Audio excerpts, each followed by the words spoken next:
Tapi sebenarnya orang stoik itu tidak begitu. Stoik itu justru menyarankan kita terima saja dan akui apa yang kita rasakan. Baik. Bukan memanipulasinya. Kalau memang sakit, bilang saja sakit. Kalau memang tersinggung, bilang saja tersinggung. Kalau memang tidak cocok, bilang saja tidak cocok. Ya setelah itu kita kelola secara positif. Baik. Jadi tidak diingkari, tapi diterima dan dikelola secara positif. Oke. Itu rute hidup ideal versi stoik menurut saya ya yang tak gambar itu. Assalamualaikum warahmatullahi wabarakatuh. Kembali lagi di channel Jaya Filsafat Online. Kali ini kita akan melanjutkan kembali ngaji filsafat bersama Pak Fardun Faiz dengan tema Patah Hati dari Stoikisme episode 3. Sebelum kita mulai, mari kita baca basmalah bersama. Bismillahirrahmanirrahim. Tanpa berlama-lama, mari kita mulai. Oke. Nah, ini juga konsep dari Stoik, namanya cardinal virtues, kebajikan yang utama. Oke. Ini mbahnya kebaikan. Semua kebaikan turunan dari 4 kebaikan ini. Baik. Tadi kan salah satu sumbernya orang bahagia itu baik, virtu, kebajikan. Nah, kebajikan yang pokok itu ada 4. Yang pertama wisdom, yang kedua temperance, yang ketiga justice, yang keempat courage. Oke. Jadi wisdom itu kebijaksanaan, tahu mana baik, mana buruk. Temperance itu kesederhanaan yang moderat, kemampuan mengendalikan diri, mengenali diri. Iya. Kemudian justice itu keadilan, kebijaksanaan moral, impartiality, tidak berpihak. Baik. Dan yang keempat courage itu berani. Jadi tidak pengecut, tidak lari dari gelanggang, siap menghadapi ujian apapun dalam hidup.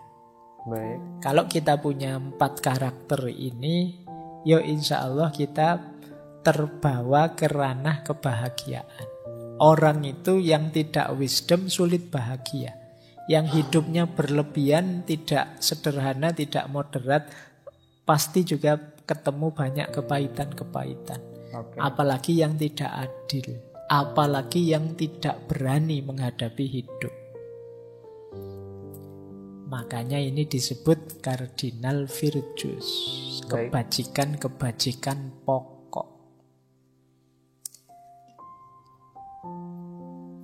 Nah, sebelum kita masuk ke patah hati ya, ini saya banyak sekali ditanya ini tentang stoik. Apakah stoik itu sejenis toxic positivity? Baik. Toxic positivity itu kan semacam menipu diri dengan perspektif yang positif. Jadi kamu misalnya habis dipukuli temenmu, terus temenmu bilang sudahlah diambil hikmahnya saja. Pasti ada positifnya kok, enggak apa-apa. Pukulanku itu membawa hikmah besar dalam hidup. Nah, ini namanya toxic positivity. Oke. Kita sering memanipulasi diri dengan cara seperti itu. Memproyeksi citra yang positif, padahal ya kita enggak merasa positif. Jadi, kalau istilah lainnya toxic positivity itu semacam represi emosional. Baik. Sebenarnya kita merasa marah, tapi terus jangan marah begitu. Singkirkan rasa marahmu, mari kita ganti dengan hidup ini yang pemaaf. Jadi ya kita masih marah sih, tapi karena direpresi seperti itu tidak berani menampilkan. Akhirnya terpendam kemarahan itu. Mungkin kalau ada momen bisa meledak itu. Ini namanya toxic positivity. Nah, ini banyaklah motivasi-motivasi, motivator-motivator itu yang mengajak kita ke sini. Nah, kemarin banyak yang kritik stoik itu sejenis toxic positivity, jangan-jangan. Jadi memberi racun yang positif sehingga kita lupa dengan kondisi emosi kita yang asli. Oke. Kita jadi orang yang palsu. marah kok ndak boleh marah, tersinggung ndak boleh tersinggung, dan lain sebagainya. Ini jenis toxic positivity. Baik. Tapi sebenarnya orang stoik itu ndak begitu. Stoik itu justru menyarankan kita terima saja dan akui apa yang kita rasakan. Baik. Bukan memanipulasinya. Kalau memang sakit, bilang saja sakit. Kalau memang tersinggung, bilang saja tersinggung. Kalau memang tidak cocok, bilang saja tidak cocok. Ya setelah itu kita kelola secara positif. Baik. Jadi tidak diingkari, tapi diterima dan dikelola secara positif. Oke. Itu rute hidup ideal versi stoik menurut saya ya, yang tak gambar itu. Jadi hidup ideal itu hidup yang disadari. Kalau sudah sadar, diterima. Baik. Kalau sudah diterima, dikendalikan. Kalau sudah dikendalikan, dijalani versi terbaiknya. Setelah itu kita belajar untuk jadi lebih baik. Oke. Ini rute idealnya hidup. Kalau teman-teman membaca tulisan-tulisannya para filosof stoik. Tentu saja diawali dari ilmu. Sadar tadi kan kita harus punya ilmunya. Ngerti tentang aku itu apa dan bagaimana. Baik. Kalau sudah terbuka siapa aku dengan segala karakterku, dengan segala kurang dan lebihku, terus kita terima. Oh iya, ternyata aku ini orangnya memang tidak suka mewah-mewahan sih, tapi ada mindernya juga. Dan ini diterima apa adanya. Setelah itu dikendalikan.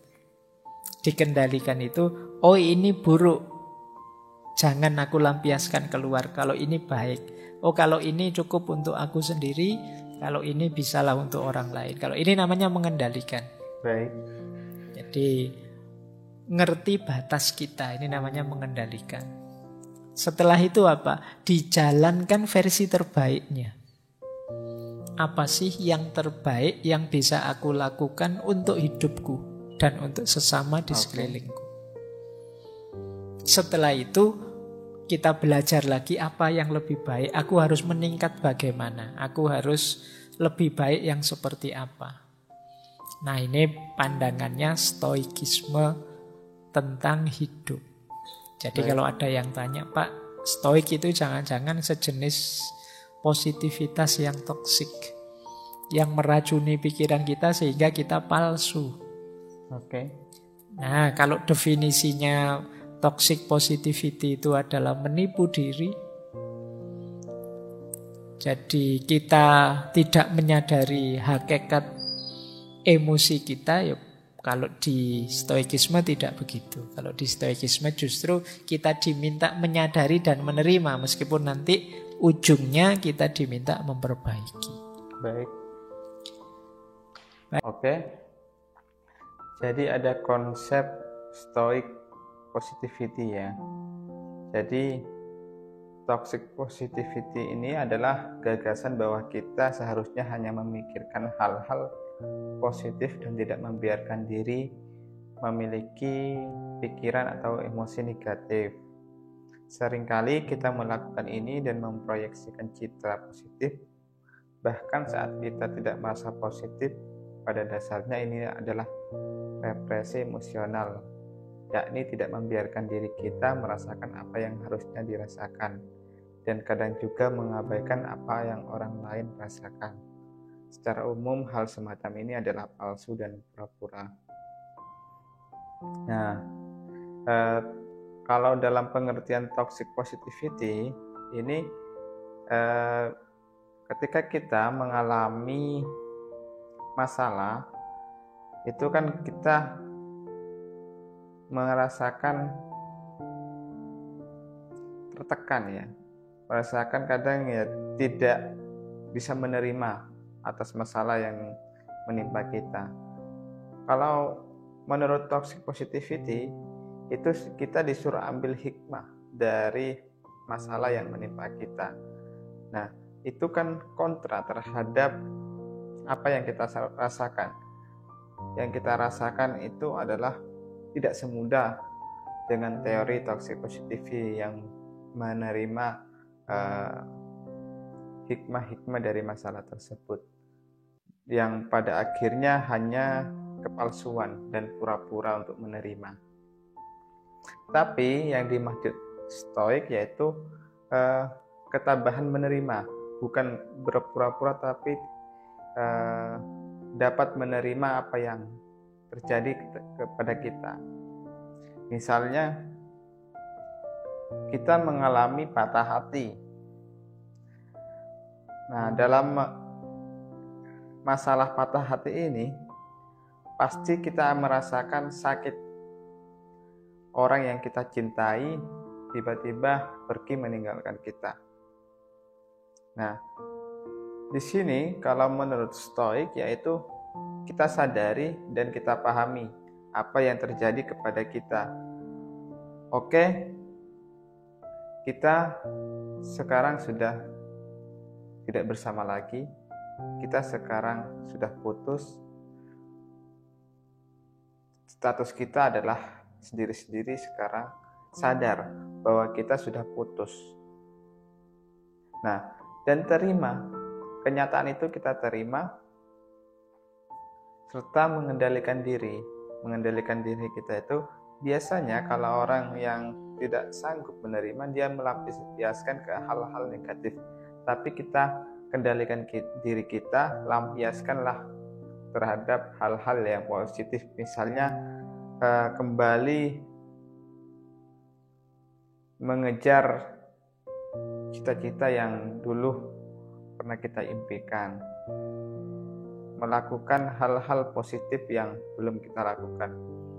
Itu kita kendalikan dan memberikan yang terbaik terhadap diri kita, serta belajar untuk lebih baik, belajar dari pengalaman yang terjadi. Mungkin kemarin kenapa kita bisa putus karena masalahnya ternyata bukan hanya kamu, tapi juga dari saya yang mungkin yang terlalu positif, yang kurang ini gitu ya. Jadi ujungnya kita belajar dari pengalaman dan menerima dan menyadari hal yang sudah terjadi dan kita lakukan yang terbaik. Oke, kita lanjut. Baik, sekarang kita mulai, sudah setengah babak ngajinya, masih pengantar. Kita awali dari sini ya, untuk mengobati patah hati bagi mereka yang patah hati. Oke. Rumus besarnya stoikisme adalah dalam hidup ini segala sesuatu ada polanya, Baik. ada rumusnya, ada sunnatullahnya. Misalnya sunnatullah itu ada pertemuan, ya pasti ada perpisahan. Oke. Ada suka, pasti ada duka. Siapa menabur, dia menuai. Siapa mencintai, dia akan dicintai. Oke. Siapa menyakiti, pada akhirnya dia juga akan ketemu rasa sakitnya. Nah, ini hukum pola-pola yang ada dalam hidup. Kita hidup ini harus paham pola-pola ini. Oke. Kalau tidak, ya kita akan panen hal-hal yang menyakitkan kita. Karena kita tidak sadar polanya. Kalau dalam Al-Quran misalnya ada pola فَمَنْ يَعْمَلْ مِثْقَالَ ذَرَّةٍ خَيْرًا يَرَهُ وَمَنْ يَعْمَلْ مِثْقَالَ ذَرَّةٍ شَرًّا يَرَهُ. Barang siapa berbuat baik sekecil apapun, dia akan menemui balasannya. Baik. Merasakan efeknya. Sebaliknya yang melakukan keburukan sekecil apapun, dia pun akan merasakan balasan atau efeknya. Loh, ini pola namanya. Ini jadi rumus kita. Ya kalau kita nabrak saja, jelek-jelek sedikit, dosa-dosa sedikit, tidak apa-apa lah Pak. Ya jalankan saja, tapi siap-siaplah kamu memanen akibatnya. Baik. Ini namanya pola. Nah, termasuk dalam hubungan kita di relasi cinta. Ya seperti tadi, ada pola, misalnya kalau ada pertemuan, ya pasti ada perpisahan. Tidak mungkin kok bareng-bareng terus. Ini sudah sunnatullah. Ada sedih, ada seneng. Kemarin seneng-seneng berdua, pada saatnya mesti ketemu sedihnya. Entah dalam bentuk apa. Ini pola. Oke. Nah, menghadapi pola-pola ini dalam hidup ada beberapa hal yang penting kita perhatikan. Yang pertama apa? Tentu saja ayo siap. Jadi, waduh saya kepleset ini melakukan yang buruk-buruk. Ini mesti nanti ada efeknya. Yuk, harus siap-siap. Baik. Jadi saat ini kita bertemu, tapi mungkin pada saatnya kita berpisah. Yuk, aku ya harus siap. Sekarang kita hidup, pada akhirnya juga akan meninggal. Kita juga harus siap. Ini pola juga. Baik. Ayo siap mental menghadapi apapun yang memang sudah begitu rumus hidupnya. Kita tidak mungkin bisa menghindar. Baik. Oke, jadi yang pertama, ayo siap mental. Yang kedua, mari kita bersyukur menghadapi apapun yang ada di sekeliling kita. Pola-pola ini sebenarnya hakikatnya sunnatullah itu ya anugerahnya Allah pada kita. Oke. Disitulah hidup kita jadi tertib, tertata, terkendali. Maka sikap kedua apa? Bersyukur. Ayo kita sadari betapa bernilainya segala yang ada di sekeliling kita dengan hukum-hukum dan polanya. Baik. Ya contoh pola itu kalau kita haus harus minum. Kalau kita haus kok enggak minum mesti nanti chaos diri kita. Makanya Baik. silakan yang ada minuman minum. Jadi kita praktekkan langsung polanya ya.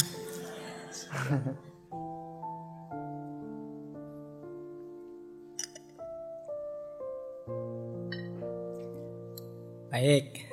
Nah, kita syukuri yang ada di sekeliling kita. Alhamdulillah. Yang ketiga, apa yang harus kita lakukan? Mari kita jadikan yang kita syukuri di sekeliling kita tadi dengan sunnatullahnya, kita jadikan kendaraan.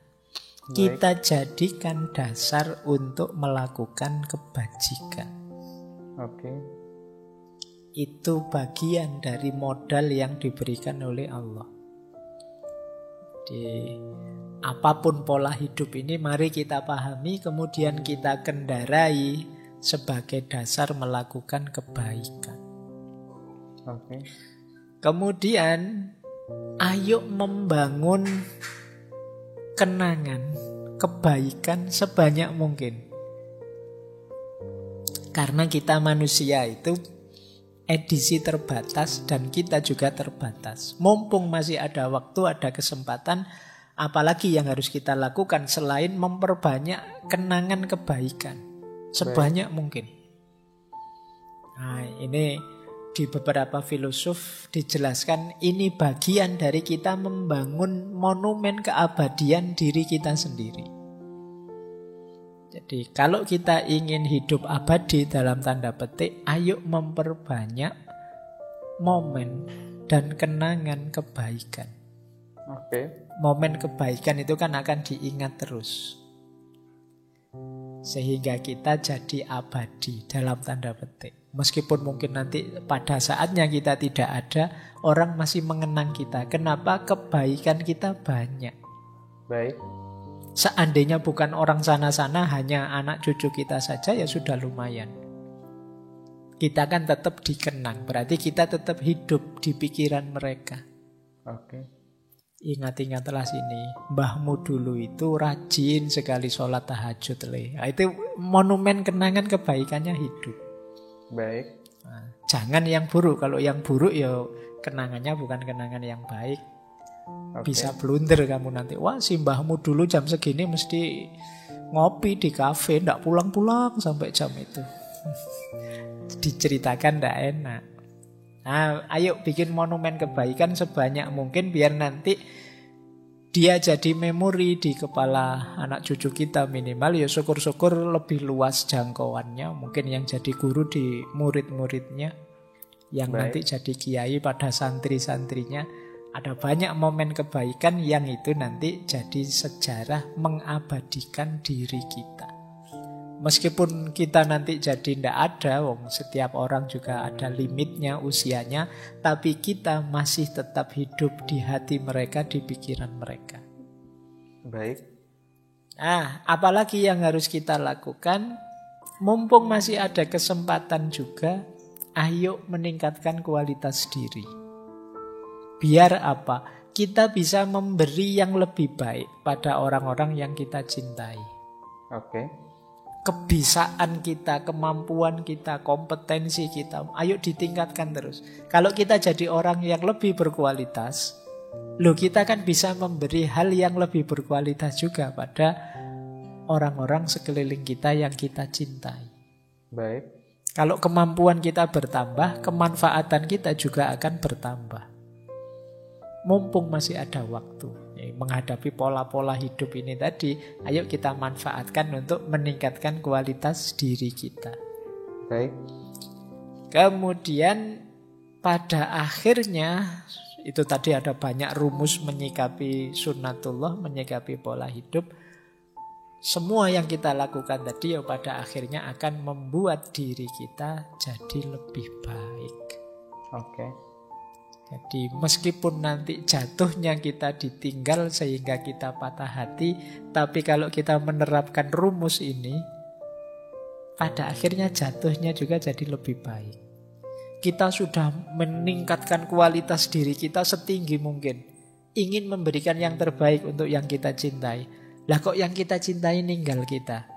Tidak masalah, sekarang saya jadi orang yang lebih berkualitas. Meskipun rugi dia ninggal saya, karena kemanfaatanku nanti dimanfaatkan oleh orang lain. Nah, itu kamu jadi tambah bisa tegak. Baik, jadi ini cara menyikapi pola-pola. Dalam hidup ini ada pola sunatullahnya ya. Jadi misalnya ada pertemuan, ada perpisahan, ada suka, ada duka, ada malam, ada siang, ada pergi, ada yang kembali, ada yang datang, ada yang pergi. Semua ada pola-polanya. Nah, dalam menghadapi pola-pola ini, kita harus menyiapkan diri atau mental kita untuk menghadapi pola-pola yang nanti datang. Misalnya kita bersama pacar kita melakukan ada pertemuan ya, dan pada akhirnya nanti juga akan ada perpisahan. Nah, di situ kita harus siap. Misalnya saat ini kita sama pacar kita merasakan kebahagiaan, pada akhirnya nanti juga kita akan ada fase-fase sedih bersama. Nah, di situ kita harus siap dalam menghadapi pola-pola itu ya. Dan kedua, menyadari nilai segala sesuatu di sekeliling kita dan mensyukurinya. Nah, misalnya kita diberikan kebahagiaan, maka kita harus mensyukurinya. Begitu juga ketika kita diberikan kesedihan, kita juga menyadari dan mensyukuri kesedihan yang terjadi. Dengan cara apa? Kita ya bandingkanlah dengan orang-orang yang lebih sulit di bawah kita sedihnya. Nah, jadi dia ambil hal positifnya. Dan kesedihan itu juga membuat kita lebih menghargai arti kebahagiaan. Misalnya kalau kita dengan pacar kita ya, pacar kita selalu fast respon, dia selalu mengiyakan apa yang kita lakukan, jadi tidak ada penolakan sama sekali, selalu mengikuti apa yang kita inginkan. Pada akhirnya nanti juga kita akan bosan. Beda lagi ketika pacar kita nanti ada drama ngambeknya, ada drama tidak bertemunya, diajak ketemu alasannya tidak bisa. Itu nanti juga kita akan lebih mengerti arti kebahagiaan terhadap pasangan kita. Jadi harus ada keseimbangan ya antara kebahagiaan dan kesedihan. Itu juga kita harus menyadari dan mensyukuri adanya kesedihan, serta memanfaatkan anugerah itu sebagai dasar kebaikan.